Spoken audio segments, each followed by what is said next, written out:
17 सितंबर को महाराष्ट्र के पुणे में एक किसान जिनका नाम दशरथ लक्ष्मण केदारी था, उन्होंने प्रधानमंत्री को जिम्मेदार ठहराते हुए आत्महत्या कर ली।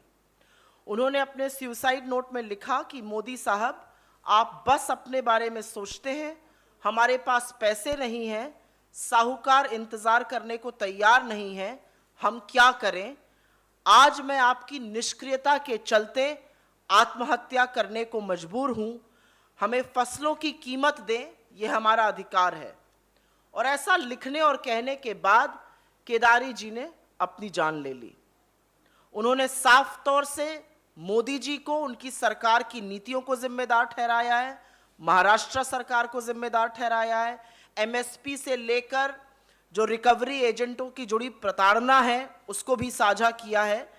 लेकिन यह पहली बार नहीं है कि किसी किसान ने या खेती से जुड़े किसी व्यक्ति ने सरकार की उदासीनता, सरकार की विफलता के बारे में इस तरह से उनको जिम्मेदार ठहराकर अपनी जान नहीं दी है। आपके सामने कुछ आंकड़े रखने जरूरी है, क्योंकि आंकड़े झूठ नहीं बोलते और आंकड़े सरकारी आंकड़े हैं। 2021 का जो लेटेस्ट आंकड़ा है उसके मुताबिक कृषि क्षेत्र में 10,881 लोगों ने, एक साल में 10,881 लोगों ने आत्महत्या करी। और ध्यान से सुनिए, हर रोज लगभग 30 किसान आत्महत्या करने को मजबूर हैं। प्रत्येक दिन 30 किसान आत्महत्या करने को मजबूर हैं। इसका मतलब हुआ कि इस देश में हर घंटे एक से ज्यादा किसान आज अपनी जान ले रहा है, आज विवश है अपनी जान दे देने को, आज विवश है आत्महत्या करने को। हर घंटे एक से ज्यादा किसान, 24 घंटों में 30 किसान अपनी जान दे रहे हैं।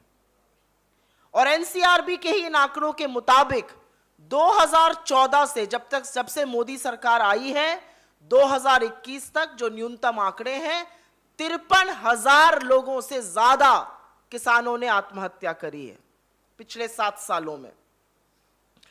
पर उन्हें मजबूर कौन कर रहा है और स्थिति इतनी गंभीर क्यों है? अगर मैं वाकई में एक लाइन में बोलूं तो इसके वाकई में जिम्मेदार, जैसे कि पुणे के किसान केदारी जी ने कहा है, मोदी जी हैं और उनकी सरकार की विफलता है। क्योंकि अपने झूठे महिमा मंडन में और अपनी झूठी वाहवाही में असल मुद्दों पर न चर्चा होगी, असल मुद्दों का न संज्ञान लिया जाएगा। और यह कितनी बड़ी विडंबना है कि 2022 में जब हम बात कर रहे हैं तो एक्चुअली तो किसानों की आय दोगुनी करने का दावा किया गया था। दोगुनी करना तो छोड़ दीजिए, आज हर घंटे एक से ज्यादा किसान आत्महत्या कर रहा है। लेकिन क्या मुझे हैरानी है कि ऐसा हो रहा है? शायद मुझे हैरानी नहीं है। और यही इस देश का सबसे बड़ा दुर्भाग्य है कि वही प्रधानमंत्री जिनकी जिद और अहंकार के चलते 700 किसानों की शहादत हुई, सिर्फ उनकी जिद को, सिर्फ उनके झूठे अहंकार को, सिर्फ उनकी झूठी छवि को बचाने के लिए 700 किसानों की शहादत हुई। और जब संवैधानिक पद पर बैठे हुए उनको एक व्यक्ति ने कहा कि ऐसा हो रहा है, तो प्रधानमंत्री ने, याद है, पलटकर क्या कहा था? मुझे क्या, मेरे लिए थोड़ी मर रहे हैं। तो ऐसे प्रधानमंत्री को हर घंटे एक से ज्यादा किसान की होने वाली आत्महत्या से क्या फर्क पड़ता होगा, मुझे नहीं पता। लेकिन ये कैसे रिस्पॉन्सिबल है, ये आपको मैं क्रमवार तरीके से 4-5 बिंदु में बता देती हूं। ये वही सरकार है, ये वही मोदी सरकार है जिसने अपने चंद पूंजीपति मित्रों के लाभ के लिए किसानों के खिलाफ 3 काले कानून लाने की कोशिश करी और उसके बाद मुंह की खानी पड़ी और कानून वापस लेने पड़े। लेकिन कानून थोपे गए थे और उसके चलते किसानों की शहादत हुई। ये वही मोदी सरकार है जिसने सुप्रीम कोर्ट को कहा था कि लागत का 50% ऊपर एमएसपी देने से कोट अनकोट मार्केट बिगड़ जाएगा। ये वही मोदी सरकार है जो 2014 में जैसे ही सत्ता में आई इन्होंने राज्यों को लिखकर कहा कि अगर एमएसपी के ऊपर खरीद हुई तो हम आपका अनाज नहीं खरीदेंगे। लिखकर धमकाया राज्य सरकारों को कि एमएसपी के ऊपर खरीद नहीं होगी। उसके बाद भी हमारी सरकारों ने, जैसे कि छत्तीसगढ़ में, युक्ति निकाली और लोगों को अनाज का पैसा ज्यादा दिया। ये वही मोदी सरकार है जिसने डीजल का दाम बेतहाशा बढ़ाया, जिसने खाद पर 5% टैक्स लगाया, कीटनाशक पर 18% टैक्स लगाया, कृषि उपक्रमों पर 12%, ट्रैक्टर पर 18% टैक्स लगाकर कृषि की लागत पर हेक्टेयर 25,000 रुपए बढ़ा दी। ये वही मोदी सरकार है। ये वही मोदी सरकार है जिसने लगातार कृषि का budget as a percentage of the union budget कम किया। 2020 में कृषि का बजट पूरे बजट का लगभग 4.6% था। इस वर्ष वो मात्र 3% है। ये वही मोदी सरकार है जिसने 3 सालों में 67,000 करोड़ रुपए बजट के खर्च ही नहीं किए कृषि के लिए और सरेंडर कर दिए। और ये मेरे आंकड़े नहीं है, ये सारे आंकड़े सरकारी हैं। ये पार्लियामेंट्री कमेटी ऑन एग्रीकल्चर के आंकड़े हैं, जिन्होंने कहा था ये बिल्कुल मिथ्या है कि आप किसान की आय दोगुनी कर दीजिएगा, आपकी नीति के चलते किसान तो प्रताड़ित हो रहे हैं। एनएसएसओ का जारी डेटा है ये। किसान की आय दुगुनी करने वालों के मुंह पर तो आंकड़े तमाचा मार रहे हैं।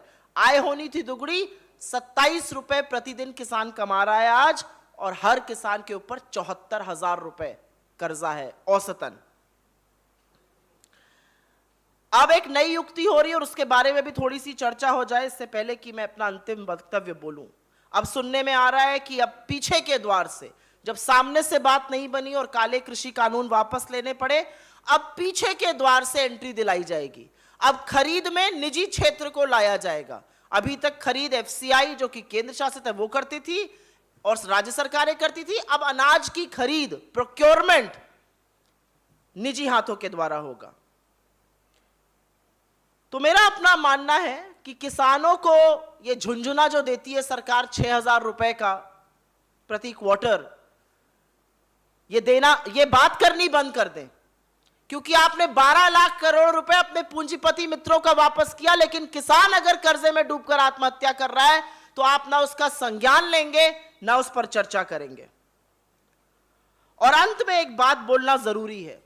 इसी सरकार के सांसदों ने, मंत्रियों ने सदन में झूठ बोला था 2014 से 2021-22 के बीच में किसी किसान ने आत्महत्या नहीं करी। मैंने आंकड़े आपके सामने रखे हैं, ये केंद्र सरकार के आंकड़े हैं। 53,000 से ऊपर किसानों ने पिछले 7 साल में, और एक साल अकेले में 10,881 किसान, मतलब हर घंटे एक से ज्यादा किसान आत्महत्या करने पर मजबूर है। पर आंकड़ों का खेल पुराना है। ये वही सरकार है जिसने कहा था कि एक भी श्रमिक सड़कों पर चल नहीं रहा था और लाखों लोगों को कोरोना में चिलमिलाती धूप में चलाया था। हमारा मानना है कि मोदी सरकार को जवाबदेही तय होनी पड़ेगी, जवाब देना पड़ेगा। किसान आपका नाम लिखकर आत्महत्या कर रहे हैं आज, सीधे सीधे जो पुणे का किसान है। और अगर इससे सभ्य समाज का माथा नहीं कौंधता है, दिमाग नहीं खराब होता है, तो किस चीज से होगा? ये अपने आप में एक सवाल है। किसान इस देश की रीढ़ की हड्डी है, अन्नदाता है। उनके साथ जो आप कर रहे हैं और वो आत्महत्या करने को मजबूर है, इसका सीधा the blame of this lies at the doorstep of the Modi government, and they cannot look away.